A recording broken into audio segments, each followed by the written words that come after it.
ಪಾವನಾತ್ಮರೇ, ಧನ್ಯಾತ್ಮರೇ, ನಿಮ್ಮೆಲ್ಲರಲ್ಲಿಯೂ ಅನಂತ ಶರಣಾರ್ಥಿಗಳು.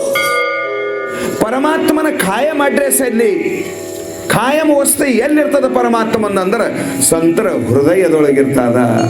ಭಗವಂತ ಸದಾ ಅವರ ಹೃದಯದೊಳಗೆ ಪೂಜೆಗೊಳ್ತಾನ.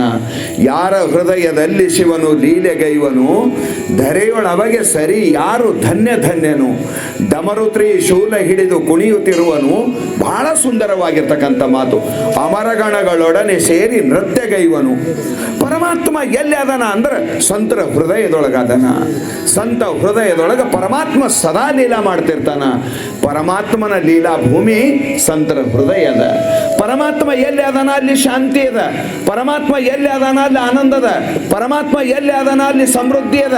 ಅದಕ್ಕೆ ಬಸವಣ್ಣನವರು, ನೀನೊಲಿದರೆ ಕೊರಡು ಕೊನರುವುದಯ್ಯ, ನೀನೊಲಿದರೆ ಬರಡು ಹಯನವುದಯ್ಯ, ನೀನೊಲಿದರೆ ವಿಷವು ಅಮೃತವುದಯ್ಯ, ನೀನೊಲಿದರೆ ಸಕಲ ಪಡಿ ಪದಾರ್ಥಗಳು ಇದಿರಲ್ಲೇ ಇಪ್ಪವು ಕೂಡಲ ಸಂಗಮ ದೇವ ಅಂತ ಹೇಳುವಾಗ ಪರಮಾತ್ಮ ಇದ್ದಲ್ಲಿ ಏನು ಕಮ್ಮದ ರೀ. ಪರಮಾತ್ಮ ನಮಗೆ ಸಿಗಬೇಕು ಅಂದ್ರೆ ಸಂತರ ಪಾದ ಹಿಡ್ಕೋಬೇಕು. ಹರಿ ಪ್ರಾಪ್ತೀಚ ಉಪಾಯ ಧರಾವೇ ಸಂತಾಂಚಿ ಪಾಯ. ಬಹಳ ಸುಂದರವಾಗಿ ಏಕನಾಥ್ ಮಹಾರಾಜರು ಹೇಳಿದ್ರು.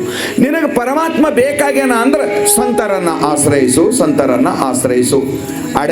ಅಡವಿಗೆ ಹೋಗಿದಾನ, ಗೋವನ್ನು ತಗೊಂಡು, ಆಕಳ ತಗೊಂಡು. ಅಡವಿಯೊಳಗ ಆಕಳ ಕರು ಹಾಕ್ಯಾದ. ಸಣ್ಣ ಕರು, ಅದಕ್ಕೆ ನಡ್ಕೊಂಡು ಬರಂಗಿಲ್ಲ. ಅವತ್ತೇ 1-2 ತಾಸು ಆಗ್ಯದ. ಸಾಯಂಕಾಲ 3 ಗಂಟೆಗೆ ಕರು ಹಾಕ್ಯದ. 1-2 ತಾಸಿನ ಕರು ಅದ. ಮನಿತನ ಬರಕ್ ಆಗಂಗಿಲ್ಲ. ಅದಕ್ಕೆ ಆಕಳಿಗೆ ಮುಂದೆ ಮಾಡ್ತಾ ಅದನ್ನ ಕರು ಬರಲಿ ಅಂತ ಸಾಧ್ಯ ಇಲ್ಲ. ಏನೇನು ಪ್ರಯತ್ನ ಮಾಡ್ದ, ಹಗ್ಗ ಕಟ್ಟಿ ನೋಡ್ದ, ಎಳೆದ ನೋಡ್ದ, ಹೊಡೆದು ನೋಡ್ದ, ಬಾಲ ಒಡ್ಡ ಮುರಿದು ನೋಡ್ದ, ಏನೂ ಆಗ್ಲಿಲ್ಲ. ಒಬ್ಬ ಸಾಧು ಹೋಗ್ತಾ ಇದ್ದಲ್ಲಿ, ಯಾಕಪ್ಪ ಇಷ್ಟು ಒದ್ದಾಡ್ತಿ?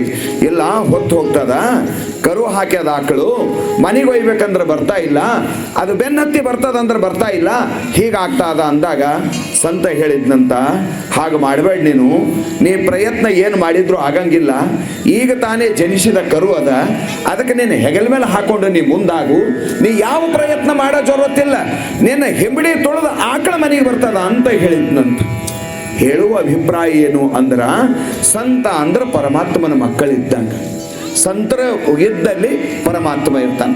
ಹ್ಯಾಂಗ ತಾಯಿ ತನ್ನ ಮಗುವಿಗೆ ಬಿಟ್ಟಿರಂಗಿಲ್ಲೋ, ಆಕಳು ತನ್ನ ಕರುವಿಗೆ ಬಿಟ್ಟಿರಂಗಿಲ್ಲೋ, ಪಶು ಪಕ್ಷಿ ಪ್ರಾಣಿಗಳು ತಮ್ಮ ಮರಿಗಳಿಗೆ ಬಿಟ್ಟಿರಂಗಿಲ್ಲೋ, ಅವ್ರ ಸುತ್ತಾನೆ ಅಡ್ಡಾಡ್ತಿರ್ತಾವಲ್ಲ, ಹಾಗ ನಾವು ನಮ್ಮ ಮಕ್ಕಳ ಮೇಲೆ ಎಷ್ಟು ಪ್ರೇಮ ಇದ್ದೇವೋ ಪರಮಾತ್ಮ ಸಂತರ ಮೇಲೆ ಅಷ್ಟೇ ಪ್ರೇಮ ಅದ. ಅದಕ್ಕೆ ಬಹಳ ಸುಂದರವಾದ ಮಾತನ್ನ ಹೇಳಿದ್ರು ಮಹಾನುಭಾವರು. ನಿನಗೆ ದೇವರು ಬೇಕಿತ್ತು, ನಿನಗೆ ಪರಮಾತ್ಮನಿಗೆ ನೋಡ್ಬೇಕಿತ್ತು, ಬಹಳ ಚಂದ ಹೇಳಿದ್ರು ಅವರು. ದೇವರೋಕಡ ಸಜ್ಜನಿ, ಸಜ್ಜನರ ಹತ್ರ, ಸಾಧುಗಳ ಹತ್ರ, ಮಹಾಪುರುಷರ ಹತ್ರ ದೇವರ ನಗದಿ ಅದನ.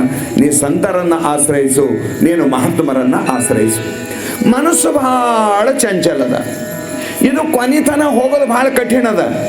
ಯಾವಾಗ ತಿರುಗಿ ನಿಲ್ತದೋ ಗೊತ್ತಿಲ್ಲ, ಯಾವಾಗ ಉಲ್ಟಾ ಹೊಡಿತದೋ ಗೊತ್ತಿಲ್ಲ, ಪೂಜೆ ಎಲ್ಲಿ ತನ ಮಾಡ್ತದೋ ಗೊತ್ತಿಲ್ಲ, ಜಪ ಎಲ್ಲಿ ತನ ಮಾಡ್ತದೋ ಗೊತ್ತಿಲ್ಲ, ಸೇವಾ ಎಲ್ಲಿ ತನ ಮಾಡ್ತದೋ ಗೊತ್ತಿಲ್ಲ, ಎಲ್ಲದಕ್ಕೂ ಹಳಿದು ಮಾಡಿಬಿಡ್ತದ. ಬಹಳ ಸುಂದರವಾಗಿ ಬಸವಣ್ಣನವರೊಂದು ಮಾತನ್ನ ಹೇಳಿದ್ರು. ಬರಬರ ಭಕ್ತಿ ಅರಿಯಾಯಿತ್ತು ಕಾಣಿರಣ್ಣ, ಮೊದಲ ದಿನ ಹಣೆ ಮುಟ್ಟಿ, ಮರುದಿನ ಕೈ ಮುಟ್ಟಿ, 3 ದಿನಕ್ಕೆ ತೂಕಡಿಕೆ ಕಾಣಿರಣ್ಣ. ಈ ಮನಸ್ಸಿನ ಸ್ವಭಾವ ಇಷ್ಟು ಕಠಿಣದ. ಸ್ವತಃ ಪರಮಾತ್ಮನಿಗೆ ಅರ್ಜುನ ಅಂತ ಅದಾನ, ಚಂಚಲಂ ಹಿ ಮನ ಕೃಷ್ಣ ಪ್ರಮಾಥಿ ಮಲವದೃಢಂ. ಹೇ ಪರಮಾತ್ಮ, ಈ ಮನಸ್ಸು ಬಹಳ ಚಂಚಲದ ಅಂತ ಹೇಳಿದಾಗ ಪರಮಾತ್ಮ ಅಂದ, ಅಸಂಶಯಂ ಮಹಾಬಾಹೋ ಮನಂ ದುರ್ನಿಗ್ರಹಂ ಚಲಂ. ಇದು ಪರಮಾತ್ಮನ ಮಾತು. ಹೇ ಅರ್ಜುನ, ನಿನ್ನ ಮಾತು ಸತ್ಯ ಅದ. ಯಾರ ಜೊತೆಗೆ ಸ್ವತಃ ಪರಮಾತ್ಮ ಇದ್ದ, ಯಾರ ಮನೆಯೊಳಗ ಪರಮಾತ್ಮ ಅದಾನ, ಯಾರ ಜೊತೆಗೆ ಸದಾ ಪರಮಾತ್ಮ ಅದಾನ, ಅರ್ಜುನ ಅಂತ ಅದಾನ. ಹೇ ಪರಮಾತ್ಮ, ನನ್ನ ಮನಸ್ಸು ಚಂಚಲದ. ಮ್ಯಾಲ ಗೀತಾದೊಳಗ ಪರಮಾತ್ಮ ಅರ್ಜುನನಿಗೆ ಹೇಳ್ತಾ ಅದಾನ, ಮಯ್ಯೇವ ಮನ ಅಧಸ್ತ್ವ ಮಯ್ಯಂ ಬುದ್ಧಿ ನಿವೇಶಯ ನಿವಸಸ್ಯಸಿ ಮಯ್ಯೇವ ಅಥ ಊರ್ಧ್ವಂ ನ ಸಂಶಯ. ಮಯ್ಯಾರ್ಪಿತ ಮನ ಪಾರ್ಥ, ನಿನ್ನ ಮನಸ್ಸು ನನಗೆ ಕೊಡು, ನಿನ್ನ ಮನಸ್ಸು ನನ್ನಲ್ಲೇ ಇಡು, ನಿನ್ನ ಮನಸ್ಸು ನನ್ನಲ್ಲೇ ಇಡು, ನಿನ್ನ ಮನಸ್ಸು ನನ್ನಲ್ಲೇ ಇಡು. ಬಹಳ ಆಶ್ಚರ್ಯದ ಮಾತು. ಅದರ ಸಲುವಾಗಿ ಮನಸ್ಸು ಪರಮಾರ್ಥ ಪಥದಿಂದ ಭ್ರಷ್ಟ ಯಾವಾಗ ಆಗ್ತದ ಹೇಳಕ್ಕಾಗಂಗಿಲ್ಲ. ಅದರ ಸಲುವಾಗಿ ಇಲ್ಲಿ ಹೇಳಿದ್ರು, ಶರೀರದೊಳಗ ಪ್ರಾಣ ಇರುತನ ಅರಿತವರ ಸಂಘವನ್ನ ಮಾಡು.